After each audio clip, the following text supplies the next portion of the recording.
This is the third video on this particular battery and is the last. It's been nothing but troublesome compared to the last battery. This one is been very naughty, and I just want to briefly show you the results after having load tested it using the load tester upper. Dropped the voltage, fully charged it, and then discharged it through the load tester, and then I balanced it, and then I've charged it fully again using the standard scooter charger, and I'm going to show you the result. I haven't balanced it again because I want to show you the result, and it's not pretty.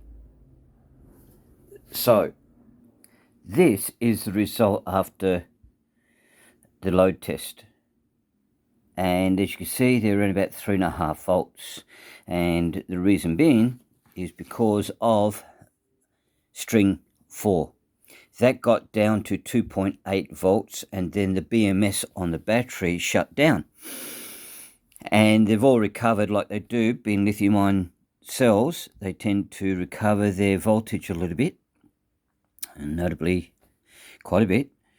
But then if you look at these ones, they would have been about 3.3, something like that, when this was at 2.8. They, I reckon, would have got down much further, probably down to 3. And if it had, instead of it being 863 watt hours, it should have been 1248 watt hours, but it's short of the full capacity by about 400. And I think that's got to do with it.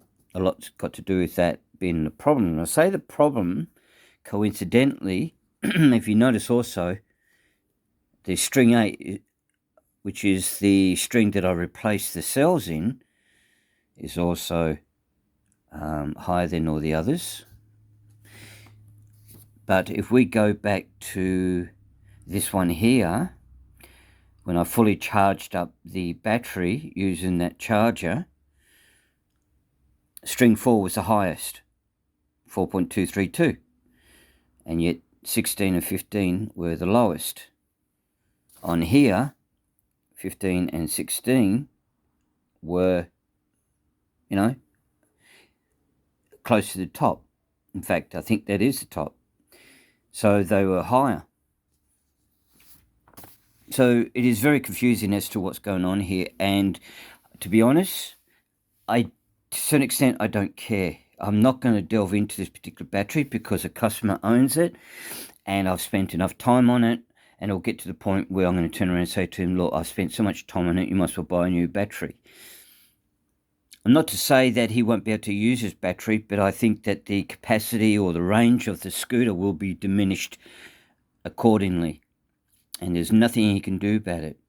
So what I did was I looked at the individual voltages after fully charging it up, okay, and also the resistance of each string. So I've marked off here 4 and 8 as the top and the bottom, okay, and in regards to the voltage, and the resistance is 8 and 11. And as you can see here, the resistance of 8 is the lowest, which is strange, because if it's got the lowest voltage, you'd think it would be a higher resistance. And then you got 11, which has got basically mid-range, mid to high range. Actually, I would say it's, what's that, 151, what's the nearest to that, would be 4168. Yeah, so it's up at the high end, but its resistance is the highest. Now, it might be because one of the cells in 4 might be playing up, in 11 might be playing up. Where's 11? 11, where are you, 11? Is this one here. might be playing up. But then with this one, it was really low, but it turned out to be okay. When I did a load test, it wasn't really low like number 4 was. The only way I'm going to determine which cells are suspect is by stripping this battery entirely and then checking every single individual cell. And I am not going to do that because it's not worthwhile doing it.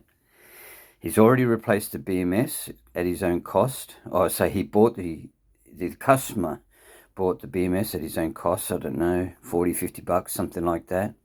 I've installed it and the cabling. I've replaced string 8 cells. And the question is it worthwhile? I think this battery is about 700, 750 Australian dollars. So about, I don't know, was that 400, 450 American dollars? And the question is it worth it? And I don't think so to continue, and I don't think it's worthwhile to strip it down to check the individual cells. I'm going to let him know. He will make that decision. But personally, I think that he's got what he's got. It's already going to cost him 2 hours worth of work, and that's been very reasonable, very reasonable. I'm not accounting for the load testing, although when I do load testing, this one's not set up. I've got to keep an eye on it all the time because I've got to know when that BMS shuts down, and there's no knowing when it will shut down. Even though I did take a reading of string 4 and it's quite low, I didn't know what it or when it was going to do it.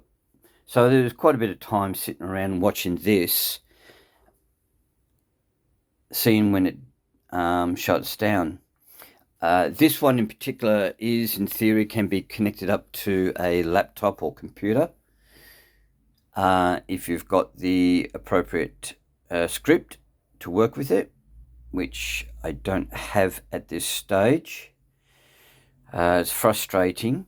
It's been I don't know, about 2 years since I tried to find the script for that, specifically for the purpose I want to do, and I have had a look recently and may have found something, but I don't know just yet. But anyway, the idea of that script is to monitor practically every second the condition of the battery and show me the graph, the voltage graph, but it doesn't show, and it won't show the individual strings.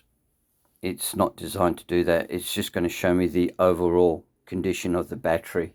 So it's not the be all end all, that one. Ideally, I'd like to have a device that will check all of those at the same time. Now, in regards to that, with this fella here, the balancer, I don't know if I can connect this up with a adapter, which will allow me to then also connect that and have it all connected up and charging and discharging at the same time, so I can take readings. But there is no PC software for that fella. There's no recording of second by second of the condition of each string to see what it's doing. There is equipment out there to do that, but it's bad enough buying that fella at almost $7,000 Australian to then turn around and look at individual strings. Is it worth it? Possibly, but not right now. In the future, no doubt it will be, and that's something that I intend to do. Is I don't like seeing waste. I don't like seeing batteries being thrown out all because of, say, 1 or 2 cells. And I've come across that where batteries have had just a couple of cells fail, and people just say, no, I can't be bothered, I'll just get a new one. And yet there's a good reason to keep them, and utilize cells for other purposes.